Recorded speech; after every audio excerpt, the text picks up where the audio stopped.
Hi there, welcome to my views and news. Three news stories for you. Firstly, Eritrea. Is it going default? Is it defaulting? Is it going bankrupt? Or it is just refusing to pay the money which it owes to international organizations? International organization yesterday issued a statement sharing details of how much Eritrea owes to international organizations. Secondly, Somaliland responded to Ethiopia Somalia Ankara declaration. What is Somaliland saying? Is this declaration against Somaliland's interests? What impact will it have on the MOU between Ethiopia and Somaliland? What impact will this declaration have? Thirdly, viewers, two Amhara politicians who have been in custody for around a year underwent surgeries while in prison. These Amhara politicians have gone through a lot. They complained about lack of access to medical care. They're members of parliament, their immunity revoked, but they're still there. They're refusing to apologize. They're refusing to oppose Fano's narrative and Fano's position about the issues in the Amhara region. Let's start with yours. Firstly, Eritrea. International Air Transport Association IATA released a statement around 48 hours ago about the money which Eritrea owes to international airlines. In the past 8 to 9 years, several airlines stopped operations in Eritrea due to the conduct of Eritrean government or whatever the reason was, but several airlines stopped or they were barred from flying in Eritrea. And the latest ban was imposed on Ethiopian airline this year, around 2 months ago. Ethiopian Airline was barred from flying to Asmara, and Ethiopian Airline accuses Eritrea of withholding around 7 million US dollars, which Ethiopian Airlines had in its Eritrean accounts. The money was not transferred. It was not allowed to be transferred to Ethiopia. International Air Transport Association says that Eritrean government owes 75 million US dollars to airlines.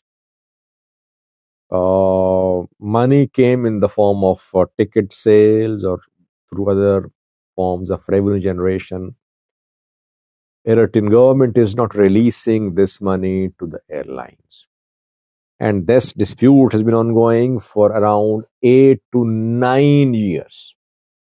Eritrean government is not agreeing to pay back 75 million US dollars.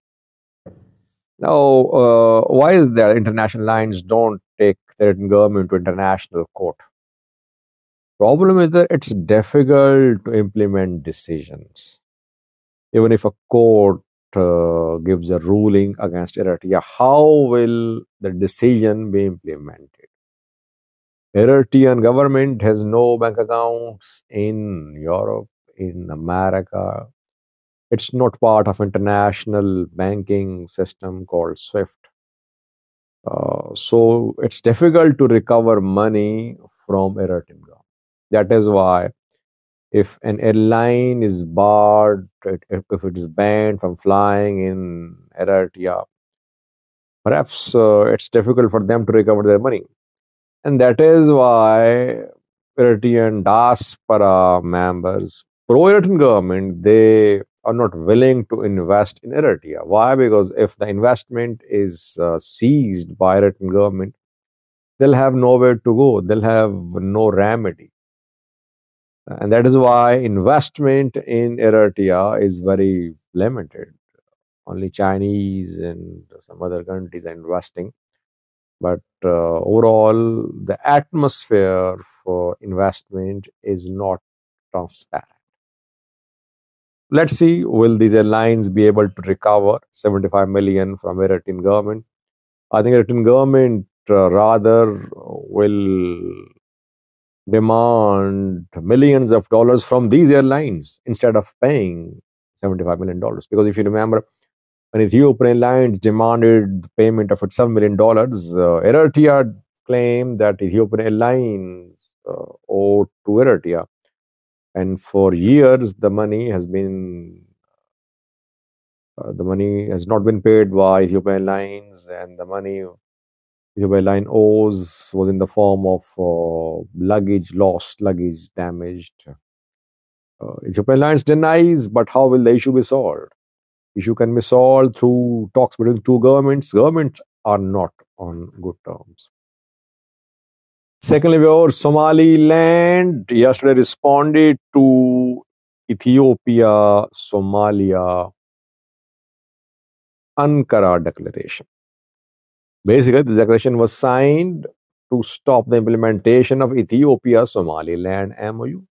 Is it a stab in the back of Somaliland by Ethiopia? How does Somaliland see this agreement, this declaration? It's not an agreement. Muhammad Farah Abdi is Wadani Party spokesperson. Wadani Party leader Abdi Rahman is the new president of Somaliland. Day before yesterday, he took office. He assumed charge. Now he is the president. Wadani Party spokesperson responded to some questions about Ethiopia, Somalia, Ankara declaration. He said that this declaration is about two countries, Ethiopia and Somalia. It has nothing to do with Somaliland. Somaliland is a separate country. Ethiopia and Somalia have the right to reach agreements. They are neighbors. So the agreement, the declaration does not concern Somaliland.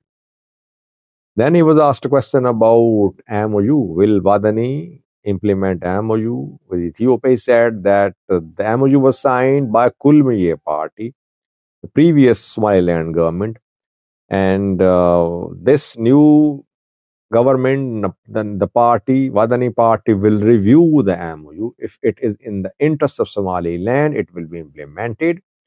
If it is not in the interest of Somaliland, the MOU will be discarded.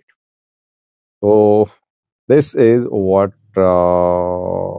Muhammad Farah Abdi said. By the way, it's not that Ethiopia Somalia declaration is about the two countries. It's about Somaliland as well, because the MOU was signed to stop the implementation of Ethiopia Somaliland MOU. Let's see what Abdirahman decides about the fate of MOU with Ethiopia.